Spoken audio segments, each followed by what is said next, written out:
Tema kita hari ini adalah memuliakan Tuhan.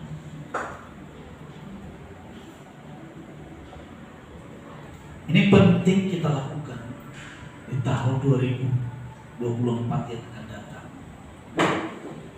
Dan satu kerinduan saya, ya, kita tidak hanya sekedar beribadah, kita tidak sekedar hanya rutinitas beribadah, tapi harus ada satu terobosan dalam hidup kita. Kalau enggak kita jenuh menjadi orang Kristen, ya kan? Anda menjadi orang Kristen kalau tidak ada terobosan, jenuh loh hidupnya. Tidak ada bedanya orang yang punya agama. Ya. Tidak ada bedanya. Oleh karena itu perlu kita mengalami terobosan dalam hidup kita, apapun profesi. Dan jangan salah, termasuk profesi sebagai seorang pendeta bisa jenuh hidupnya kalau nggak mengalami terobosan. Bisa putus asa, nggak ada bedanya orang nggak percaya Tuhan. Dan lebih tragisnya lagi,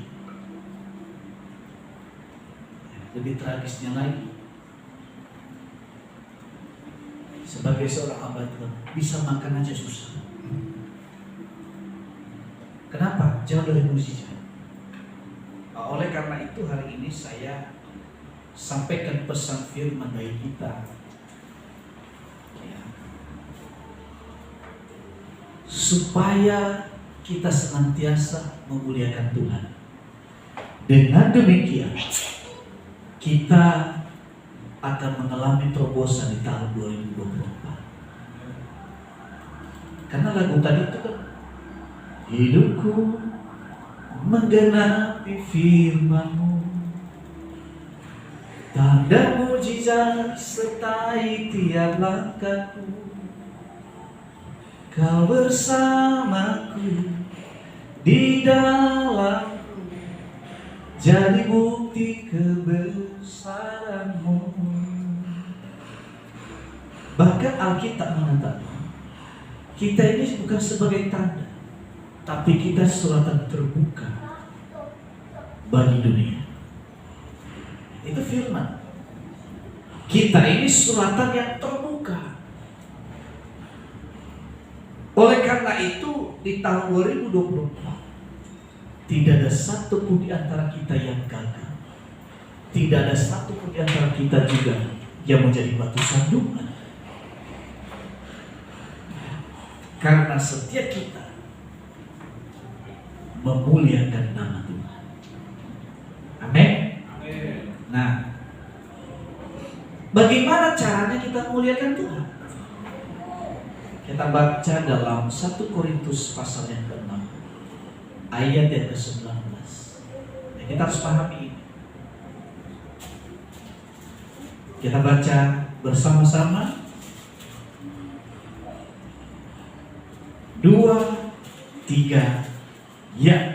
Atau tidak tahukah kamu bahwa tubuhmu adalah bait Roh Kudus yang diam di dalam kamu, Roh Kudus yang kamu peroleh dari Allah, dan bahwa kamu bukan milik kamu sendiri. Ini baru satu ayat, ada ayat-ayat yang lain.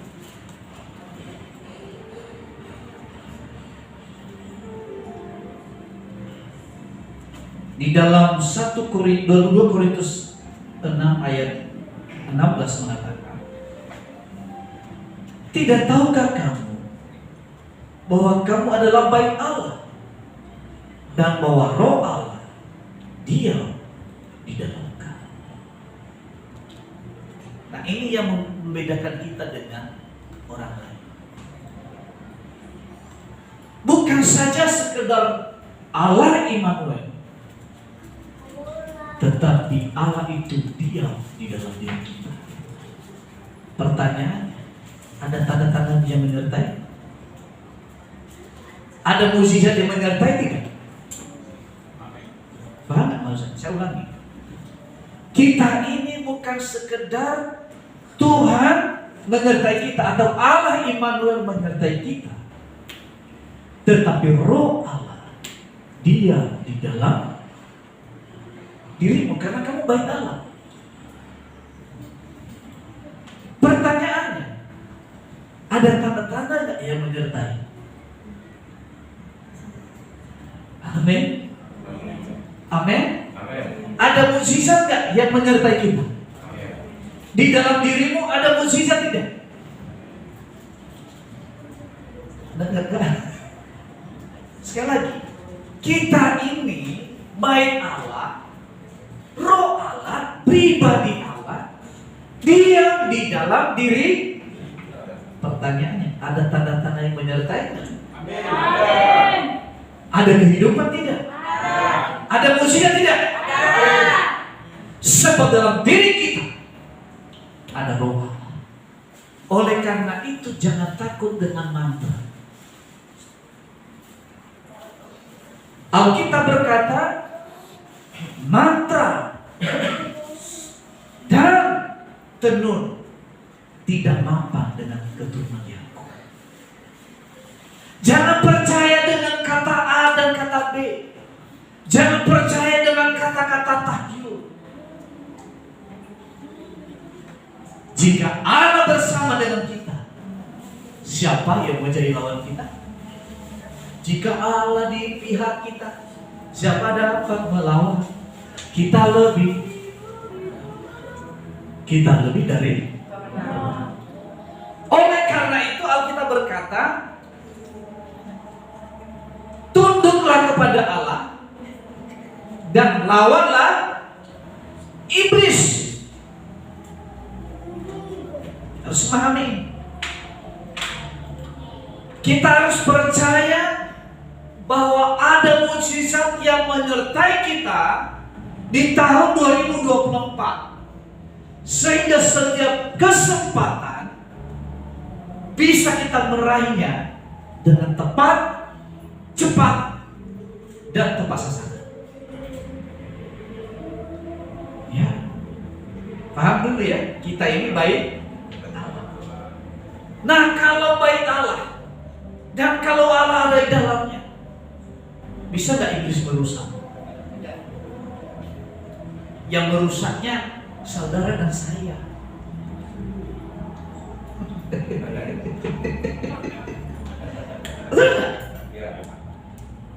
Iblis gak bisa merusak. Kutukan siapapun tidak bisa. Yang bisa merusak diri kita, yang bisa merusak bait Allah ini, hanya saya sendiri. Tahu gak gimana cara merusak bait Allah? Bagaimana cara merusak bait Allah?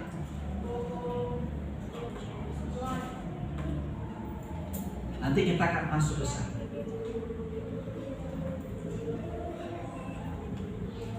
Ayo, coba dulu baca Yesaya 55 ayat 2. Coba. Tampilkan. Kita baca sama-sama ya. Nah ini, saya nggak mau nuduh saudara, saya hanya mengasih tahu supaya hari ini bertobat pelan-pelan. Amin. Termasuk saya.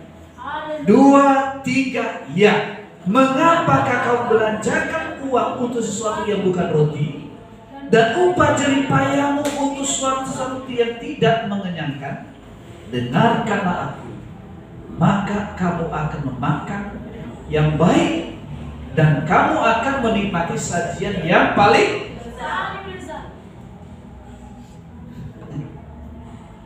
Pernah nggak belanjakan uang pada sesuatu yang bukan roti? Sampai jujur aja, sampai sering belanjakan uangnya sesuatu yang bukan roti.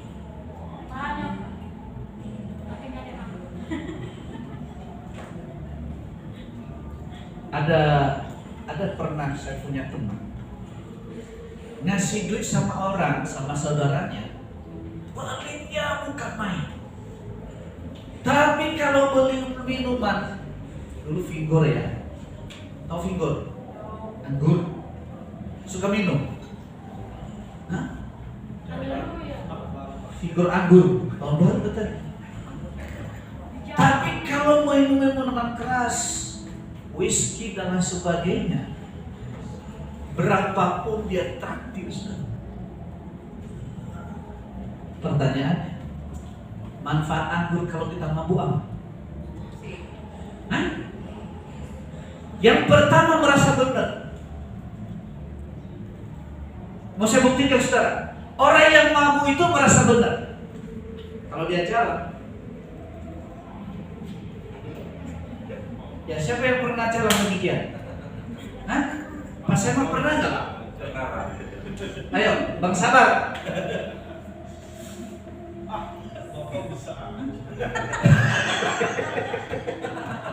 Ini orang yang merasa benar. Kalau orang yang sudah mabuk anggur merasa bertobat engkau. Haleluya, dijawab. Ini orang mabuk.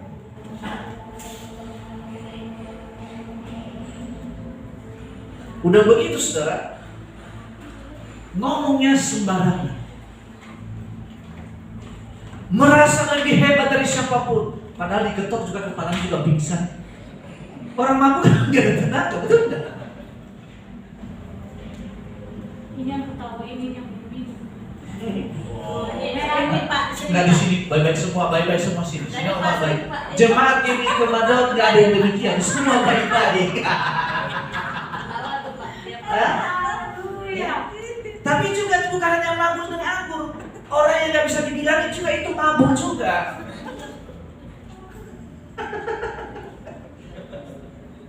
Orang yang mau menang sendiri dalam berpendapat itu juga mabuk loh. Ayo, hari ini jangan habiskan uangmu untuk sesuatu yang memabukkan, yang bisa merusak. Nah, saya minta maaf juga ini. Sorry ya, saya minta maaf ini. Jangan tersinggung ya. Setuju nggak? Setuju nggak? Soalnya saya dulu itu bukan karena saya lihat di sini banyak yang merokok, saudara. Apa yang merusak ketika kita suka merokok? Yang pertama paru-paru kita kan? Betul nggak? Yang kedua merusak dompet tidak? Pasti ya, pasti Pak. Saya nggak menyuruh saudara berhenti merokok, tapi coba pertimbangkan.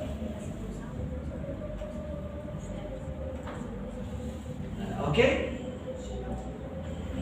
Coba ya, orang bisa nggak baca Alkitab, bisa nggak sarapan, tapi jangan coba-coba kalau tidak berasap. Betul nggak? Nah, sekarang itu penyembahan berhala bukan? Sesuatu yang tidak membawa manfaat kita secara rohani, itu juga sesuatu yang bukan roh. Saya nggak mau nyuruh Anda berhenti, cuma saya kasih tahu. Ini Alkitab loh. Saya nggak mau nyuruh Bang Sabar berhenti merokok. Dah, saya nggak suruh. Ayo lu bapak-bapak. Dulu ya, waktu saya ngerokok, sering saya ledekin. Ledekannya itu menyengat juga. Bilang deh, dulu kalau dipanggil saya itu Marinus. Nus, kau kan nggak merokok ya? Kayak banci. Bener. Pernah nggak diledeki seperti itu? Banci lu nggak merokok. Sekarang saya lihat banyak yang banci yang ngerokok. Lah beneran. Hampir tidak ada banci yang ngerokok. Ini aneh loh.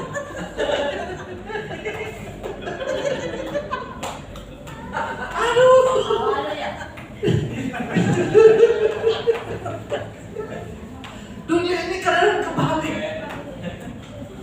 Betul. Ketika saya kan 3 bulan berhenti merokok itu, aduh, cium bau rokok rasanya. Bangun pagi itu, jadi sering saya dideki. Jadi saudara, sekarang nggak tahu sedang merokok. Saya nggak tahu dia.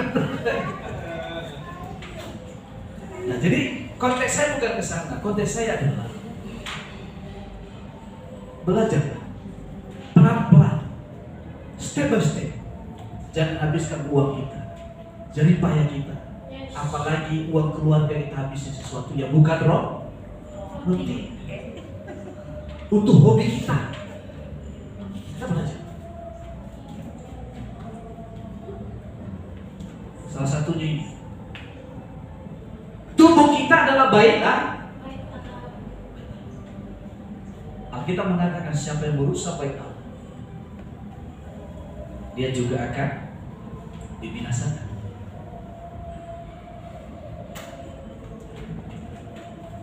Itulah caranya bagaimana kita supaya kita ini jangan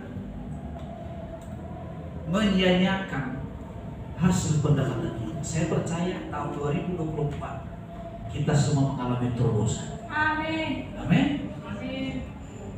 Setuju nggak ya? Sorry ya, jangan tersinggung ya. Tadi itu hanya contohnya. Ya kan? Kan saya itu orang yang nggak suka menyuruh orang berhenti. Nggak suka saya. Saya pengen itu dari diri sendiri. Dua anak saya kan sebetulnya mereka sudah waktunya dibaptis. Saya nggak pernah suruh karena kamu anak hamba Tuhan kamu harus dibaptis. Saya nggak mau. Harus dari hati sendiri. Tapi sebagai seorang hamba Tuhan wajib mengingatkan. Maka dari itu saya dahului, jangan tersinggung ya. Jangan tersinggung. Kita satu bungkus rokok berapa harganya? 18.000 betul? 31.000. Hah? Iya. 20.000. 20.000. Beda-beda Pak. Tergantung Beda-beda. kelasnya ya. Iya. Kalau Jim Samsung satu bungkus berapa? Kalau gudang garam? 25. Darah tinggi.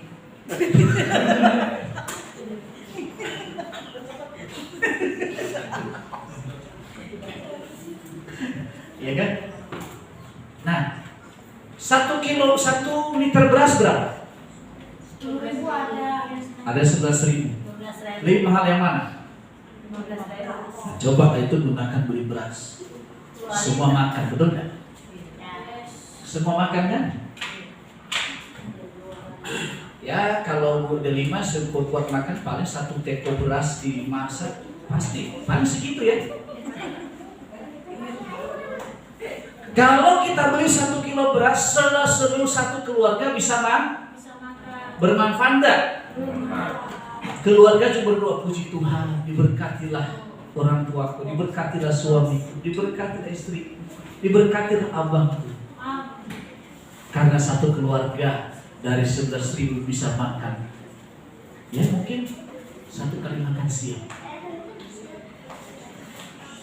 Dan Tuhan berkata sama orang ini pasti diberkati. Yang setuju katakan amin. Amin. Daripada kita habiskan untuk yang lain, sebaiknya itu kita gunakan untuk keluarga. Jadi ke tahun 2024 mari kita belajar mendisiplinkan diri kita. Kalau bukan kita mendisiplinkan diri, siapa lagi? Nah terus kemudian saudara, nah bagaimana cara kita supaya memuliakan Tuhan dengan tubuh kita? Dalam 1 Korintus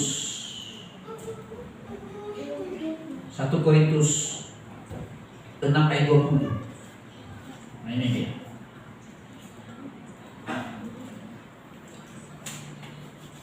Karena tubuh kita bait Allah dikatakan, sebab kamu telah dibeli dan harganya telah lunas dibayar. Karena itu muliakanlah Allah dengan kita harus gunakan anggota tubuh kita untuk kemuliaan Allah.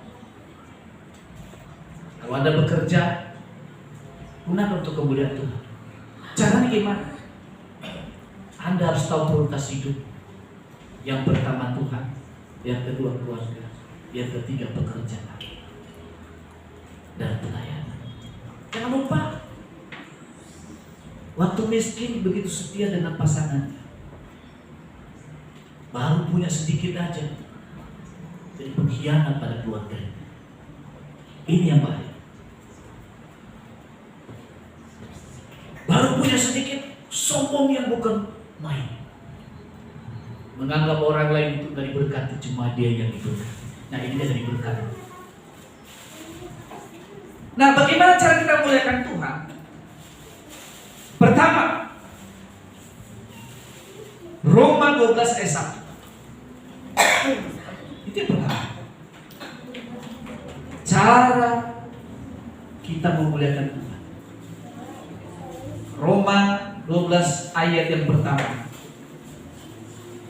Dan begini, 2, 3, ya. Karena itu, saudara-saudara, demi kemurahan Allah, aku menasihatkan kamu supaya kamu persembahkan tubuhmu sebagai persembahan yang hidup, yang kudus, dan yang berkenan kepada Allah. Itulah ibadahmu yang tubuh kita ini perlu. Ya, sekali lagi ya, jangan tersinggung, saya ingatkan ya. Karena saya sih sebagai bapak rohani, boleh nggak saya ingatkan? Boleh nggak? Kalau datang ibadah jangan terlambat.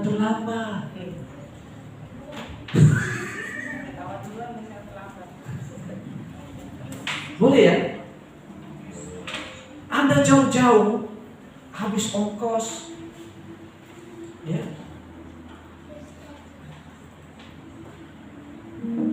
Yang dalam ibadah itu bukan hanya khotbah, pujian penyembahan juga penting. Firman juga penting. Jangan sudah terlambat. Saya hampir 26 tahun menjadi orang Kristen yang mulai sungguh-sungguh. Kalau bicara ibadah, hampir saya tidak terlambat. Gak mudah, saudara, gak mudah. Dan yang kedua, saya pindah gereja itu cuma 3 kali. Yang pertama dulu ketika dari Nias, kan Katolik, saya ke Nias.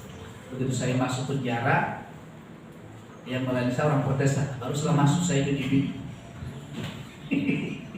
Ya kan? Nah, kemudian pindah lagi ke Jakarta, masuk lagi di GBI. 8 tahun saya mengabdi di sana, dan saya pindah lagi, yaitu dengan membuka gereja. Jadi kita ini perlu, jangan menjadi Kristen yang sekarang gini. Kalau mangga ditanam di pot, tumbuh kan? Tumbuh tidak? Tumbuh. Bisa bertumbuh maksimal enggak? Enggak. Apalagi dipindah-pindah terus. Lama-lama itu mangganya kering. Tapi harus tertanam di tanah yang subur. Harus tertanam. Ya. Aduh, saya minta maaf, saya nggak enak dengan saudara ini, saya ingatin terus ya. Tapi nggak apa-apa, boleh ya? Boleh nggak? Ini mengingatkan kita supaya di 2024 kita diberkati dalam luar biasa. Ada orang minta berkat supaya diberkati. Pertanyaannya, alasan Tuhan berkati kamu apa? Kan ada firman Tuhan, kalau kita habiskan hanya untuk memuaskan nafsu kita, tapi bukan untuk memuliakan Tuhan. Yaitu apa? Kalau orang yang sembarangan diberkati Tuhan, nanti juga dia sembarangan menggunakan berkat Tuhan. Betul nggak? Gak usah jauh-jauh deh, Anda sebagai orang tua. Satu ugal-ugalan, satu anaknya disiplin. Mana yang Anda percayai? Siapa? Tentu yang disiplin kan? Supaya nanti ketika dititipkan uang 100.000, kembalinya cuma 1.000.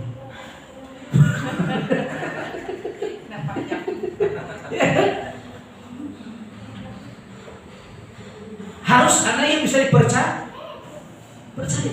Berkat titipan Tuhan bukan? Berkat titipan Tuhan bukan? Hah? Mikirin, bener gak titipan Tuhan? Kalau kita menggunakan sembarangan, Tuhan gak percayakan itu. Biasanya kita segitu aja. Saya bicara ini supaya tahu kita diberkati. Dan Anda pasti berkati kalau Anda ikuti apa yang saya sampaikan. Ya. Disiplin ibadah, disiplin dalam menata segalanya. Terus kemudian yang kedua, Roma 12 ayat 2. Roma 12 ayat 2. Itu ayat 1. 2, 3, ya. Janganlah kamu serupa dengan dunia ini, tetapi berubahlah oleh pembaharuan dirimu, sehingga kamu dapat membedakan mana kehendak Allah, apa yang baik, yang berkenan kepada Allah, dan yang sempurna.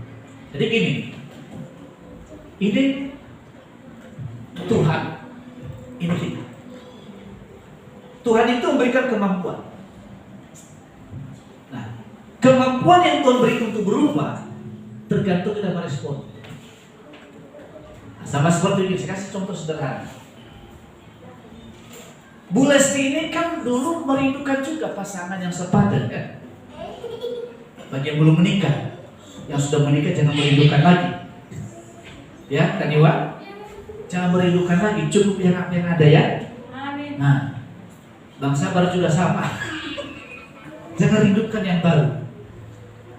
Nah, ada kerinduan, kemudian kami bertemu. Ketemu ini kan? Kami ketemu di gereja, yang main musik, saya di vokal. Alunannya sama vokal masuk. Jadi kan? Nah, dia ini sungguh merindukan. Dan juga dia tahu, mungkin dia tahu, wah Petrus ini suka dengan saya. Saya juga tahu dia suka dengan saya. Waktu saya mengatakan I love you,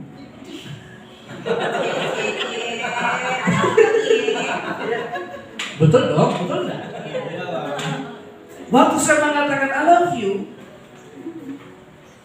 walaupun cara menjawabnya malu-malu, ya jawabannya sambil senyum tertawa atau malu-malu, tapi dia tangkap esensinya. Saya juga siap untuk menerimanya. Makanya jangan kalian menikah masuk ke pelaminan, betul nggak?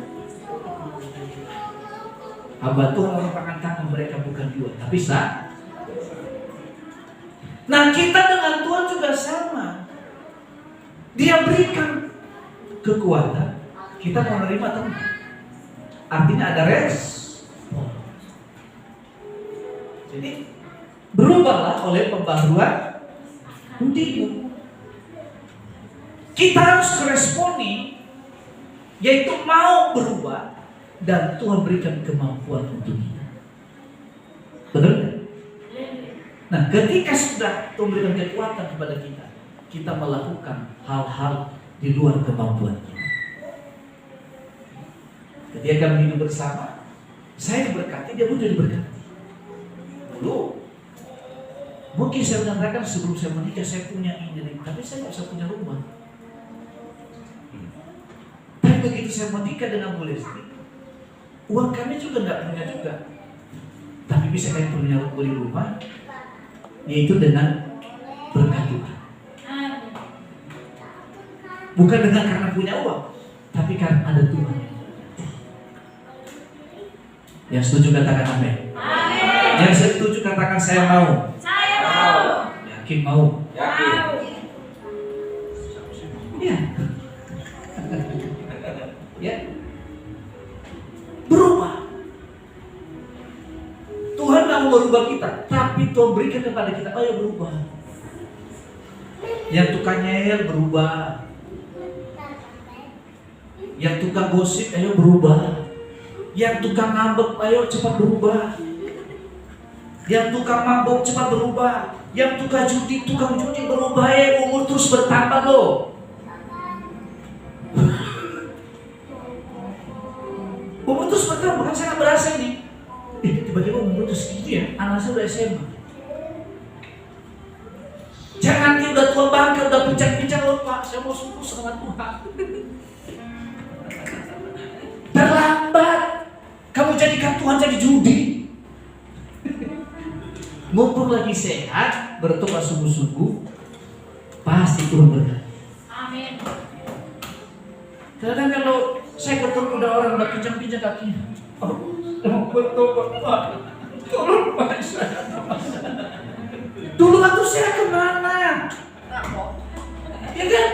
Waktu saya kemana bro? Ya kan? Sekarang sudah kayak kambing congean baru cari Tuhan.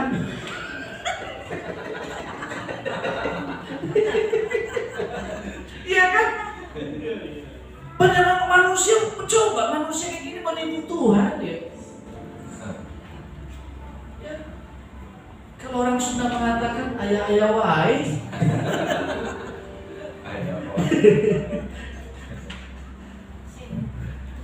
Ayo kita berubah tahun 2020. Amin. Amin. Tadi yang terakhir tadi bagaimana supaya kita memuliakan Tuhan adalah memuliakan dengan tubuh kita. Jangan sembarangan membelanjakan uang kita kepada yang bukan roti. Maka itu yang paling bagus itu dalam rumah tangga. Yang benar ya menurut saya yang kami jalan. Bendaharaan itu harus istri. Amin istri-istri. Amin istri-istri. Ya aku nggak mau jadi bendahara. Amin. Susah amat sih. Jangan munafik dong.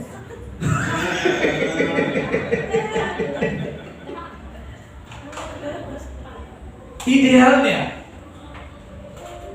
karena memang kalau istri mengelola uang lebih terperinci dibanding laki-laki. Kan nggak pantas dong, Pak beli minyak goreng, ini uang, Pak beli riso, ini uangnya. Ya Allah. Oleh karena itu, baiknya bendahara rumah tangga itu adalah seorang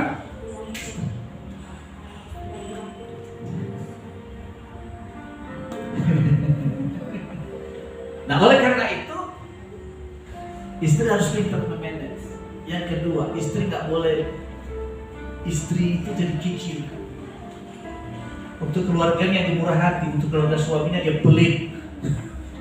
Nah, jangan salahkan nanti suami diam-diam nggak memberkati keluarganya, berkati orang lain. Kenapa? Karena kamu sendiri pelit. Amin, Iwan. Amin. Amin. Amin. Amin mulai sedih. Haleluya. Amin udah 5. Kenapa ketawa doang? Ya masih nggak ketawa. Cuma nanya amin. Itu nggak mudah. Tapi kalau mau suamimu suami yang jujur, belajarlah yang seperti saya ajarkan. Jadi itulah memuliakan Tuhan dengan tubuh kita. Nah ini yang selanjutnya nih, makin berat ini. Ini gak gampang ini. Ayo, Amsal 3 ayat 9 sampai 10. Nah ini paling susah ini. Paling susah bagi orang-orang yang pelit. Hari ini saya mau mematahkan roh kikir supaya berkat Tuhan mengalir bagi seluruh jemaat Kemando. Ya. Apa itu terus kikir enggak? Enggak. Kalau nggak ada aja kikir. Ya. Serius. Kita baca 2, 3, ya. Muliakanlah Tuhan dengan hartamu dan dengan hasil pertama dari hasil segala penghasilan. Yang kita peroleh itu untuk kemuliaan Tuhan, bukan untuk kemuliaan diri kita sendiri. Terus selanjutnya,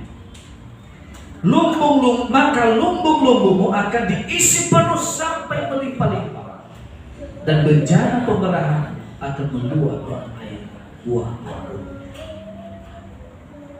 Ini rahasia. Pertama tadi tubuh kita memuliakan Tuhan. Ini susah loh. Yang kedua, memuliakan Tuhan dengan Kenapa? Saudara, boleh catat. Hampir semua teman-teman saya gembala nggak berani bicara uang. Takut dicap mata duitan. Kalau saya bilang, saya memang mata duitan. Ya? Kok pendeta mata duitan? Ya iyalah, kalau saya punya mata, nggak mesti lihat kan? Tapi inilah rahasia supaya jemaah diberkati. Persembahan suluk itu sebagai harusan. Nanti tahun 2024 bulan Februari awal kita sebawa persembahan suluk. Persembahan suluk itu bukan asal besar atau kecil, tapi dari ketulusan hati kita. Amin. Ini penting. Ucapan syukur segala macam. Ya.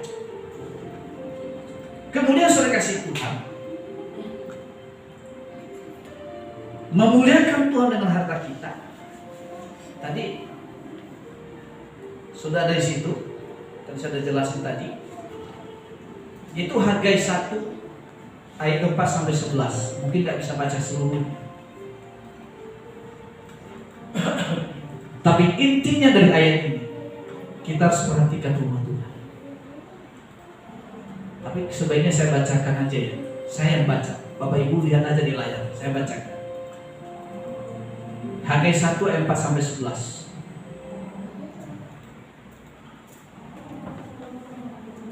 Demikian firman Tuhan.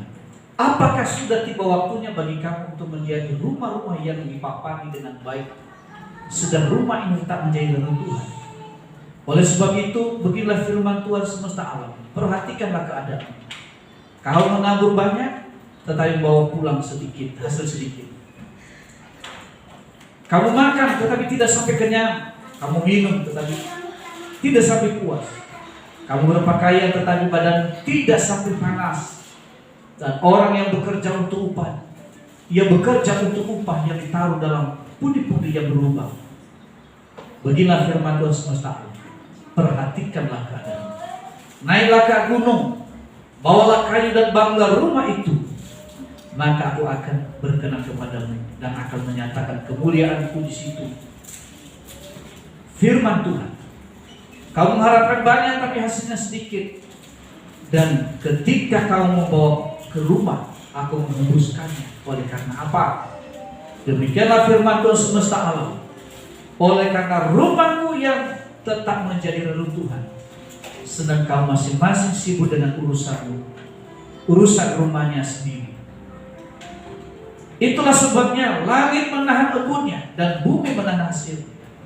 Dan aku memanggil kekeringan datang ke atas negeri, ke atas gunung-gunung, ke atas gandum, ke atas anggur dan ke atas minyak, ke atas segala yang dihasilkan tanah, ke atas manusia, hewan dan atas segala hasil usaha. Jadi kenapa Israel kalau ada baca Alkitab, kalau mereka dibuang, mereka ditindas, mereka diperbudak, satu ini, ketika mereka melupakan rumah Tuhan. Ya. Tapi ketika mereka berhasil, karena apa? Mereka dekat sama Tuhan. Saya mau kasih tahu saudara, negara Ukraina itu negara kecil bukan? Kalau ukuran Eropa negara besar 40 juta. Tapi kalau diukur dengan Korea Selatan, lebih besar Korea Selatan. Rusia itu negara besar bukan? Besar. Mereka invasi kan? Rusia invasi Ukraina. Sampai hari ini tidak bisa dikuasai, betul enggak? Zelensky itu orang Yahudi.